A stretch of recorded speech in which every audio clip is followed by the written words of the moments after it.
Hello everybody and welcome to another Modern video. We're going to be playing today the finals of the finals. This is going to be the Champions of Champions tournament. This is how you qualify by winning one of the previous, I don't know, but they have a pretty cool structure for the Magic Online Society. So you play on the leagues, then the best people from the league play in the playoffs, and then the playoffs qualify you for the championship. And then if you win that championship, there's one final end of the year tournament, which the four winners from the championships throughout the year actually, they face off against each other. Because I won twice, I was directly qualified to the finals, so I'm going to be just playing the very last match. And then I think that the way, if I do manage to win, then there's going to be like a sort of grudge match that's going to happen with the other winners of playoffs, which are playing another event. Like it's actually a pretty cool thing that the Magic Online Society put together, so I'm really looking forward to trying it out. And obviously what I'm going to be playing, now that land tax has been banned, I think we can say that this is probably the best deck in the format, if not one of the best decks in the format, alongside stuff like elves and goblins. And this is a very, it's obviously elites that I've been tuning for a while, but I have been applying a couple of new, I want to say, I made some changes, some new tech, okay? First of all, you will see a singleton one of Firex Infernus over here. This is 100% stolen from Brian Selden winning list, the LusterCon winning list, that is. And Brian was main decking 3 copies in Landstill, which is something that I thought was crazy at the beginning, but the more that I thought about it, the better and smarter that it felt, to the point where I thought, this is very good, why don't I just try to apply it to other archetypes as well? So today we're going to be trying out how it feels as a one-off in the blue-white Dreadnought deck. I'm playing it over the 4th copy of Opt. And we'll see how it goes. I think it's very interesting. It does a couple of things that I find that are quite powerful. First of all, it saves a cyber slot, which is extremely valuable. And second of all, it also stops stuff like survival, like all of the value decks that we see in pre-modern. So every survival deck is going to be fantastic against, because it stops anger and squee. It's obviously going to be great versus, even it ends up being great against stuff like burn, because they are trying to finish you off with like Lavamancer activations or the Barbarian Ring. So Phyrexian Furnace has a ton of utility. I still like the singleton main decks Wars of Plowshares. I was very hard considering changing this for the 4th copy of Opt in the main deck. So we have a cantrip suite of 4 Opt, 4 Portent, and 2 Impulses, which I'm going to talk about in a second. But I ended up going for the single main deck Swords of Plowshares. I could see going with 4 Opts, no Plows in the main deck, and just playing 3 Swords of Plowshares plus 2 Last Breath in the sideboard as my removal. So I'm choosing to go with this. I could very much see the opposite being better, so we'll see how that goes. And talking about Impulse, it's a card that I have been naysaying for a while, and all of the reasons that I've stated before remain true. The issue and the reason why I changed over to a couple of copies of Impulses in the main deck, it's because I am actually changing my sideboard game plan. In the past, I was playing a couple of copies of Winter Orb versus the blue-white Landstill deck, and against stuff like the Rock and things like that. And even though I still like the Winter Orb plan a lot versus the Rock or Astral Slide, versus Landstill, it feels like they have actually other ways of getting around it. So my problem against those decks is, like, you choose, like, you set up a big turn, you go for the big turn, and then at the end of that big turn, you end up with a Phyrexian Dreadnought in play, and then your opponent they're going to be at least, they're going to have 2 turns to get rid of it, with like Disenchant, Swords of Plowshares, you name it, like the Landstill deck is going to have a bunch of that. So instead of doing that, if what we're fighting over is a spell like Armageddon, like my opponent cannot really answer this one besides when it's on the stack, right? So I can choose to have this very big turn, and at the end of that turn, if I do manage to win that counter fight, which I am maybe a little bit ahead in trying to beat, then the game is probably going to be over from there, because I'm going to have at least a couple of islands back in my hand that I'm going to be able to gush, and then after Armageddon, I can deploy a shrimp that's going to be a lot safer. So not only that, but I'm also playing a singleton copy of Brain Freeze. So because I'm actually playing one copy of each of these, I want to make sure that I find them. And so you can honestly think of Impulse as a sideboard card that I'm main decking.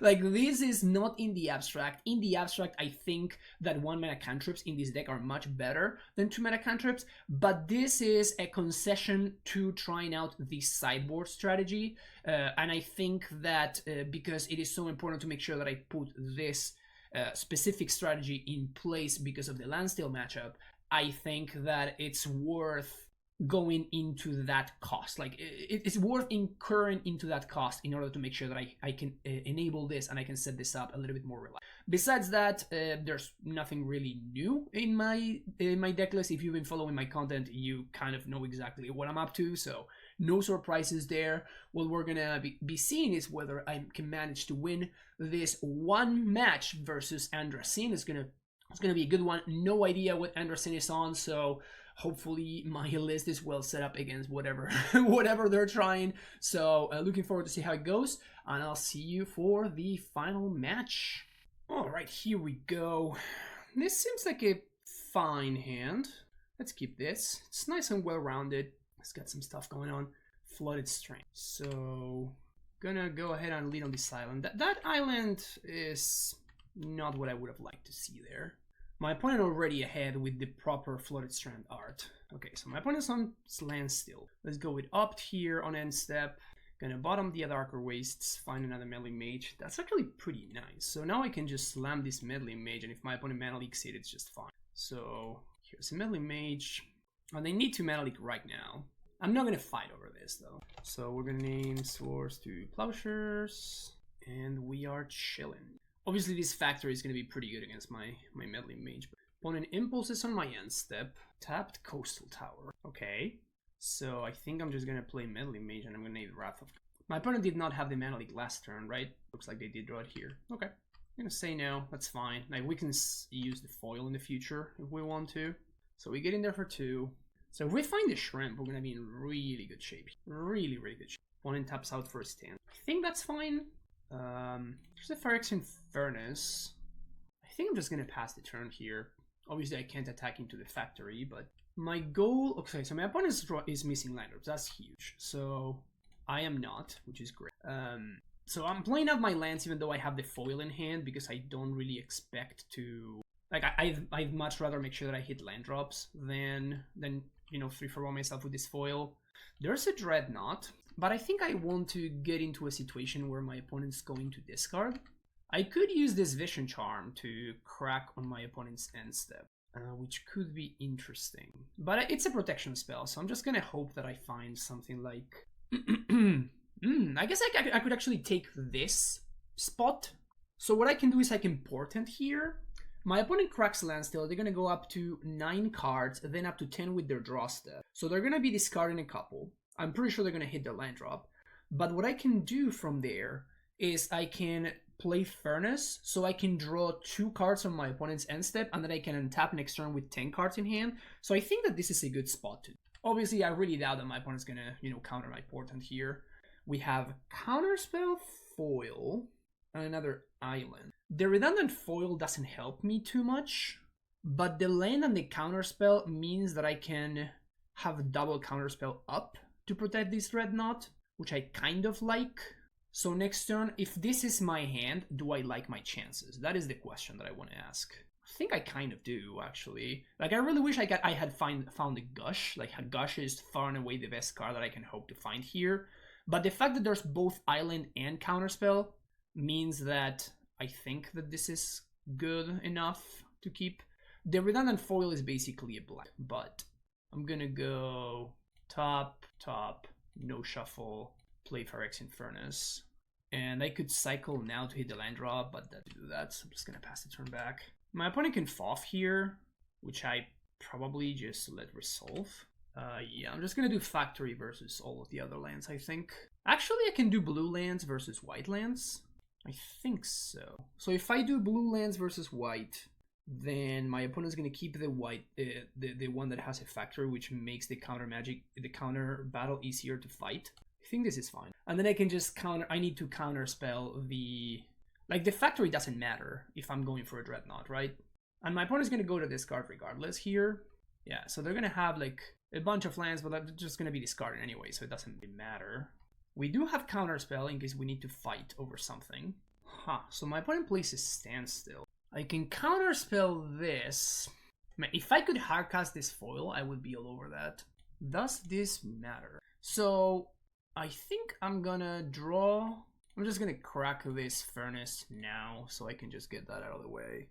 And if I counterspell here, next turn I'm gonna have access to foil. I think counterspell here is fine, which is a good exchange for my opponent. But because of my next turn is gonna be Phyrexian Dreadnought plus Vision Charm plus counterspell, I think that this is a fine exchange to happen there. My opponent's at 17, which means that 2 extra damage with this Melee Mage don't matter too much. Plains SDP Factory were discarded, so I know my opponent has 1 more Plains. So now I can save the island so I can actually play a foil here. Dreadnought on the stack. The good thing is that we can play around Mana Leak very nicely. So target artifact faces out. Counterspell the Vision Charm. I think I just counterspell back, because Vision Charm is more mana efficient, and I can just hardcast a foil next. So that resolves.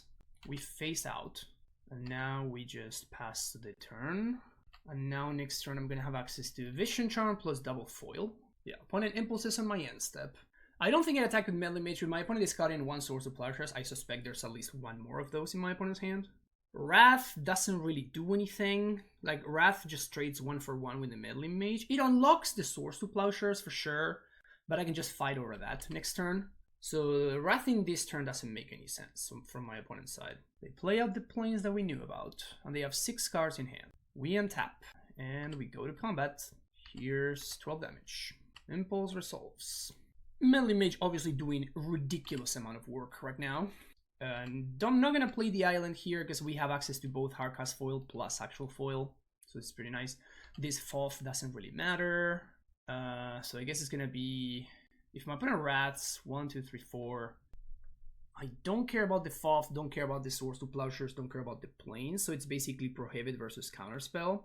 So I think we're gonna split it like this. No, actually like this. Because if my opponent wants to, like I think this is it. Actually, my counterspells are foils, so Prohibit is actually terrible. So it's gonna be all 4 versus Counterspell, because I have double foil. So my opponent just keeps the single counterspell, which actually makes a lot of sense. Now they untap a Darker Wastes, and I think we're gonna fight the good fight right now. If they tap like this, they're gonna lose though. They should be tapping the factories. Yep, they realized their mistake there. So there's the Wrath, which I'm going to just hardcast foil. They counterspell, unsurprisingly, and now I'm going to foil counter. I guess I want to counter the Wrath. So counter the Wrath of God, discard Island Stifle. And now even if my opponent has the counter for if they had the Mana Leak there, we still get to Vision Charm my Dreadnought and swing for. Awesome. So I guess Disenchant was the only card that would have gotten me there. So maybe it would have been better. No, I think this is just better, right? Game number 2, and we get our Geddon, we get our Last Breaths, in case my opponent has Melee Mage, maybe they don't. If I see Black Vices, the Last Breaths are coming out, obviously. I do like Brain Freeze, obviously, and what else? Maybe Annul. Annul is like a way that I can fight against an early Landstill, so probably have to have access to it, and I probably need 1 Disenchant because I have to respect Humility. So let's go with this. I'm gonna cut Source to Plowshares. Cut the Furnace. I'm going to cut at least 1 Dreadnought, at least 1 Stifle, maybe 2 Stifles, because Vision Charm is just better. 2 more cards. I guess I can cut in a Darker Waste, although I don't think, usually I cut in a Darker Waste in this matchup, but I'm not even sure that's correct now that I'm on the Armageddon plan, because I actively want to be drawing lands. It's actually interesting. Let's cut a Daze, maybe 2nd Dreadnought. Yeah, this seems fine. Let's go with this. Man, like, this is kind of a pretty drastic transformational sideboard of sorts. What do we got here? We got Gush, we like that. We like Gush, we like Portent. Yeah, I'm gonna keep this hand. We can get punished by a turn 2 Landstill, but okay.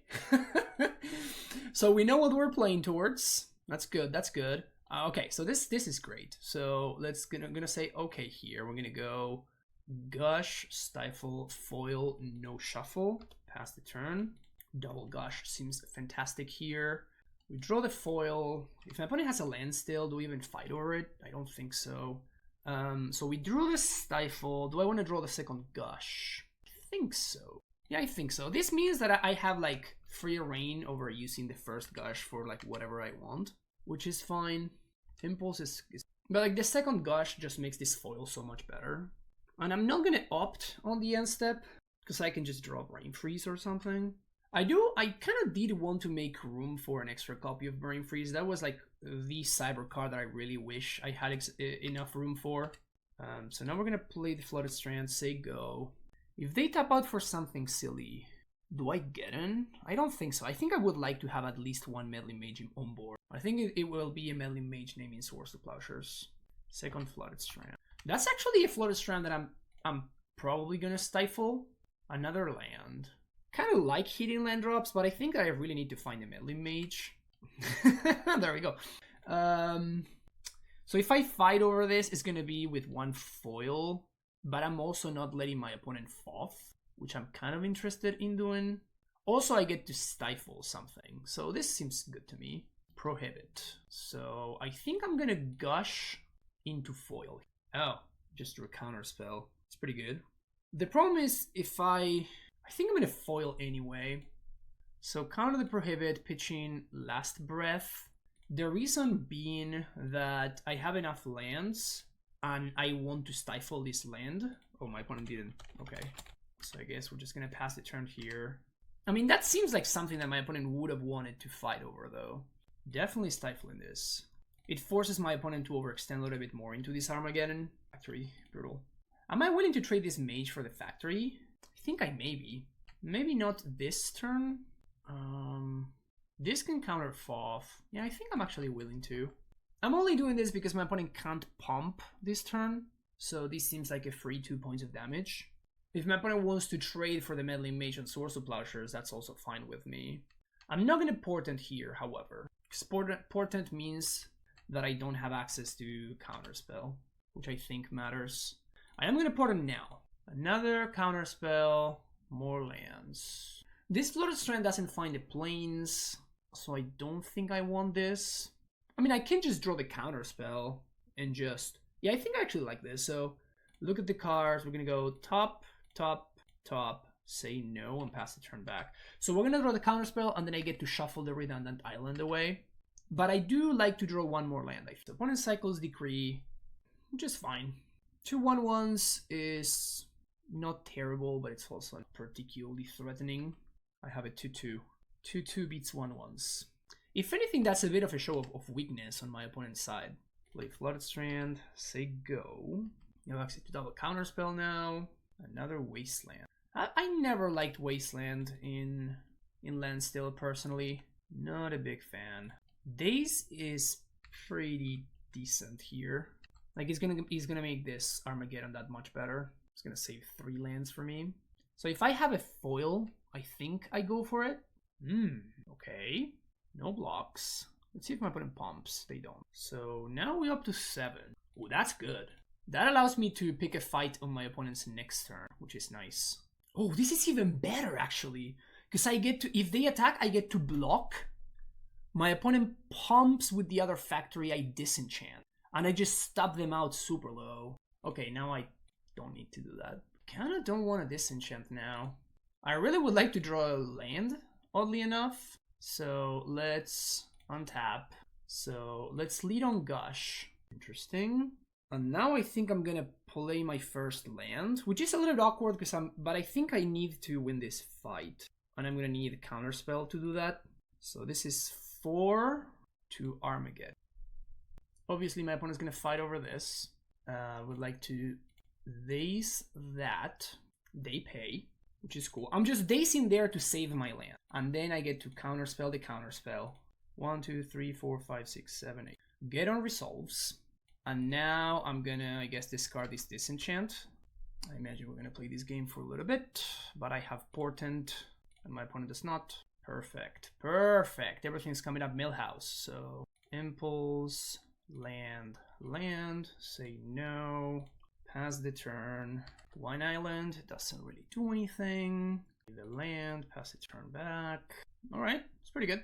Opponent finding some land drops there is pretty good. I think I'm actually gonna... I'm just gonna draw the impulse here. Next up I get to opt and impulse. So that's pretty nice. And the cool thing is that my opponent can't really fight over this.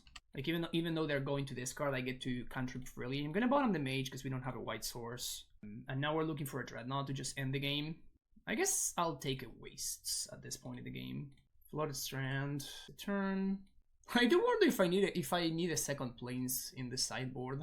Another Flooded Strand, not great. So I still have, I guess I need to fetch now because I may draw another one of my islands and then I'm gonna be out of fetchables. So that's kind of awkward. I'm discarding Meddling Mage. We're out of Flooded Strands now. Foil, okay. I mean, I can attack, but I don't think that attacking into, like, making my opponent's soldier tokens do anything is a good play for me. Play a land, turn back. I think I'm just gonna hardcast this Gush on my opponent's end step. Is that even worth doing? So they did find the plains. If we do find the Dreadnought, we're just gonna be in really good shape. So the only thing that matters now is for us to find the Dreadnought. Oddly enough, Brain Freeze wouldn't really do it. I mean, I guess I can just Vision Charm my opponent a bunch, right? Ooh, that's a good one. Alright, so we get to start getting in there. I do wonder if my opponent just takes it, because they're ahead on the race, right?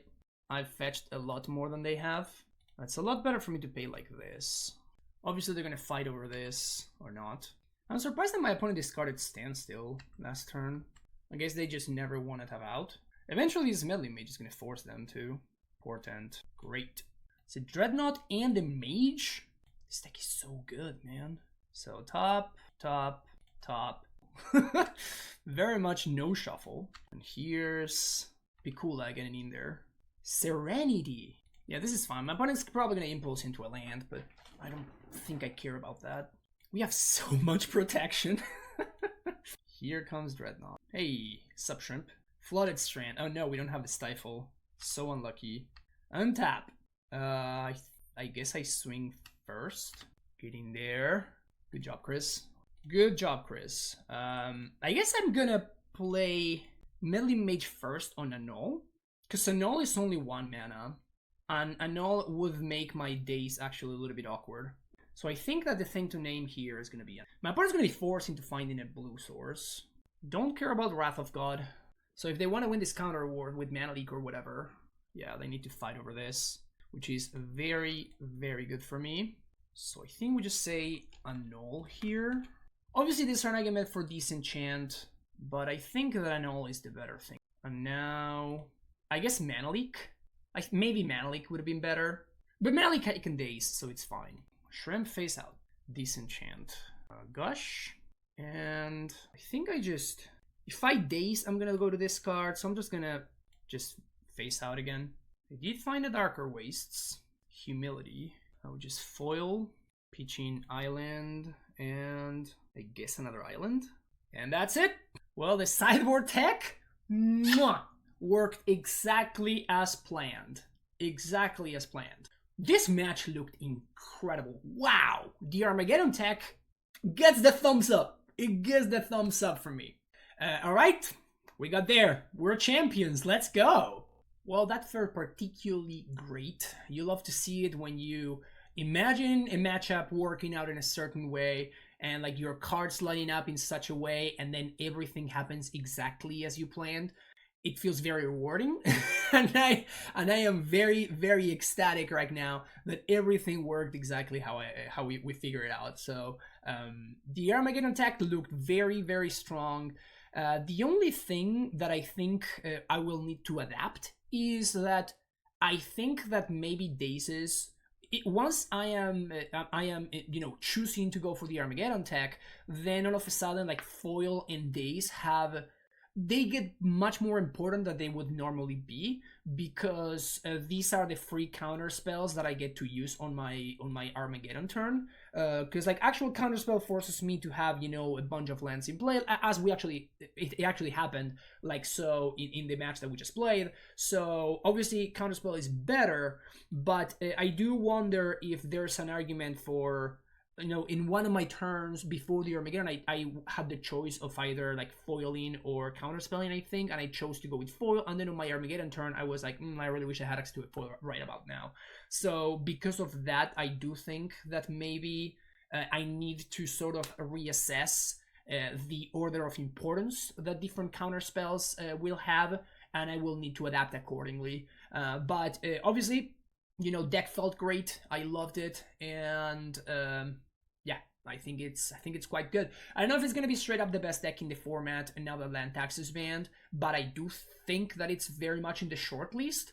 And I also think that it's a lot of fun, so I will continue playing it for the foreseeable future. You can expect me to be swinging with Argentinian dreadnoughts and like big shrimps. And Argentina notably, it's a decent export of shrimp, so you can actually eat Argentinian shrimp. In fact, I went to Trader Joe's a couple of months ago, and I read that the shrimp that they sell over there are actually from Argentinian origin. So there you go. The ArgenNought is a force to be reckoned with, and this was great. Thank you so much for watching. See you in the next video, and take care, folks. Long live Premodern, best format.